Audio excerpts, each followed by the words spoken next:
And black preachers were going around their back. That's where the hoop came from, okay? That's where the hoop came from. They started doing that to confuse the enemy because he couldn't follow.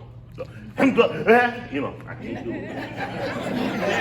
I got afraid of it, all right, to confuse the enemy, okay? And they started singing songs like "Wade in the Water," okay? Wade in the water was code word to, you know what, we getting ready to get up out of here, okay, this evening, okay? And we're gonna cross over the stream, okay, those stories, okay? So I keep y'all stupid. Y'all don't know this story. So what's the attack right now, okay?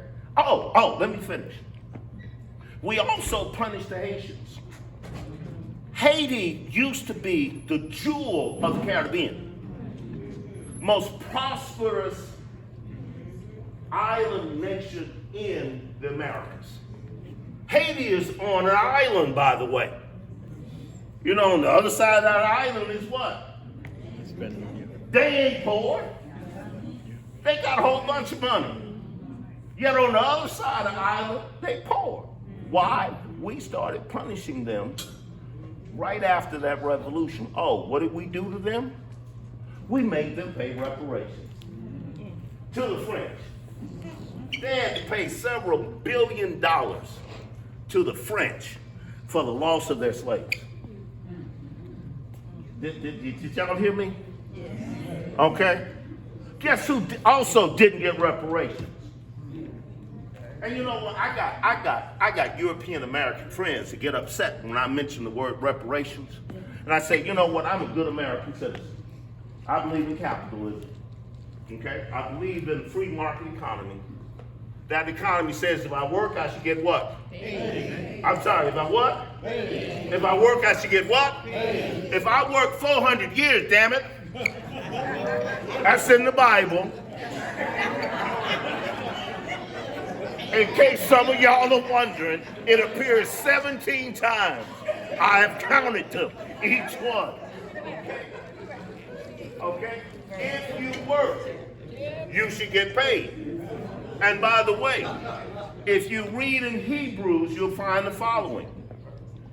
Masters, when you release your servants, you should not send them out empty-handed, because their labor has enriched you.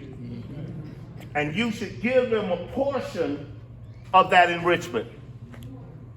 Okay? This country was founded on what? Slavery, slave labor. I want to make America great for the first time. Okay? All right? We are the most diverse country in the world. That's what makes us great. Okay? Not one group or another group or another group. Last point. We have to tell our story.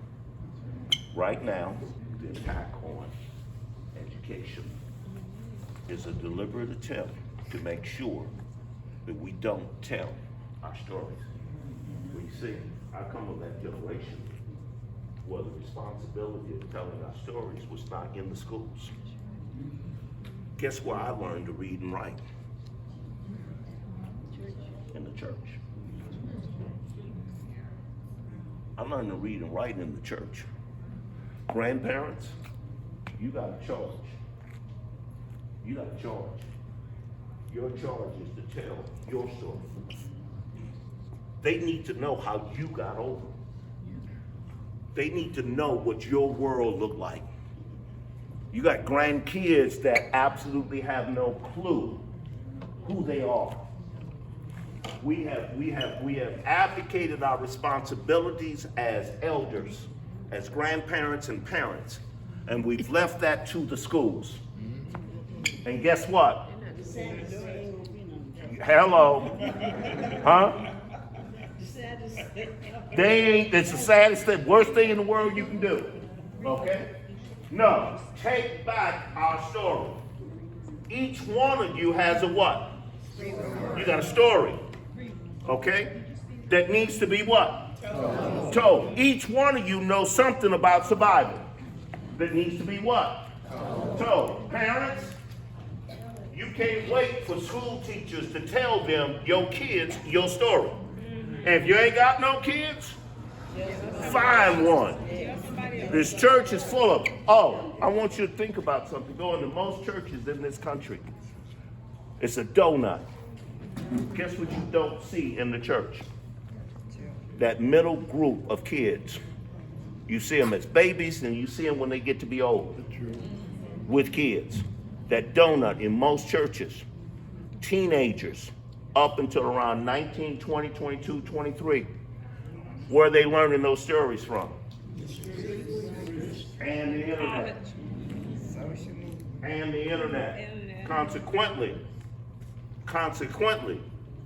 the only thing they know, think about it, our boys, we raised them up playing games. What do these games teach them how to do? Shoot and kill. Kill. Okay? All of these game systems, you know how they developed? Last story, Doc, I'm almost through. Game systems started because the U.S. military wanted a cheap way to prepare pilots and soldiers. And they found out they could teach them by doing what? Playing these games. All right, and also desensitize them to what? How do you get points? I mean, how much destruction you can bring. I mean, folks, and you know what we do as parents? I did the same thing. We send our kids, our boys, up to the rooms for hours to play these games, where they're learning how to do what? Kill. When are we spending hours with our kids teaching them how to love? When do we teach our boys how to be fathers? The leading cause of poverty in the black community are black men not standing up being men.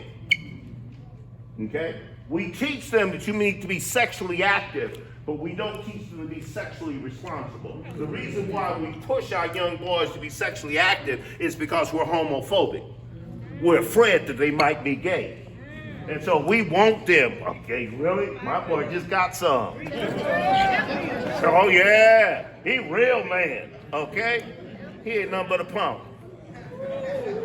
Okay? And y'all need to tell him that. Because real men do what? Take care of their responsibilities. And where do they learn that? From other men. Okay? Iron sharpens iron.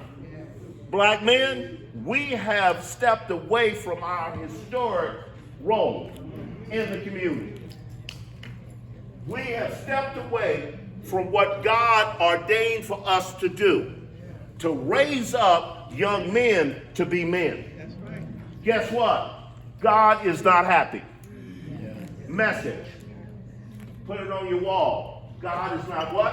Happy. Why isn't he happy? Because we ain't telling our what? And women, I need for y'all to take control. Because guys, what God said, what? God looked down at Adam in the Garden of Eden. He's all by himself. And God said what? It ain't right. Homeboy needs some help.